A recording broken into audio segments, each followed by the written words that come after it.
We all know the panic when you get this light inside your dashboard, right? Yes, so today I will guide you for a full diagnostic in a 5 series with an engine light. So let's get into it. As you can see in the video, this BMW G60 came into the workshop with the check engine light on. After scanning the vehicle, we found fault codes related to the coolant bypass valve control system. But a fault code alone doesn't tell you what component is defective. The problem could be electrical supply, wiring, mechanical blockage, or internal actuator failure. So in the next step, we go to the electric diagram, because before testing the components, we analyze the wiring diagram to understand the circuit. This allows us to verify power supply, control signal from the DME, and the correct test points for measurements.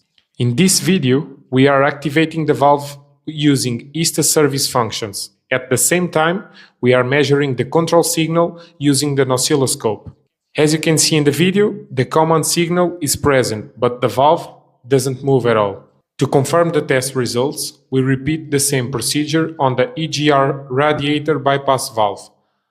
This valve responds correctly to the activation command, which confirms that the control unity is working, the signal is correct, and the test procedure is valid. So now I'm checking the mechanical block.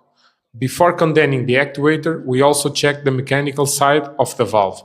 As you can see, the mechanism moves freely and there is no mechanical blockage. At this point, the diagnosis becomes clear. Command signal, it's present, mechanism, it's free, but the valve is not responding. And as you could see before, we have a difference in the signal from the defective actuator for the good one. So we replace the defective actuator, and after the replacement, we run the activation test again.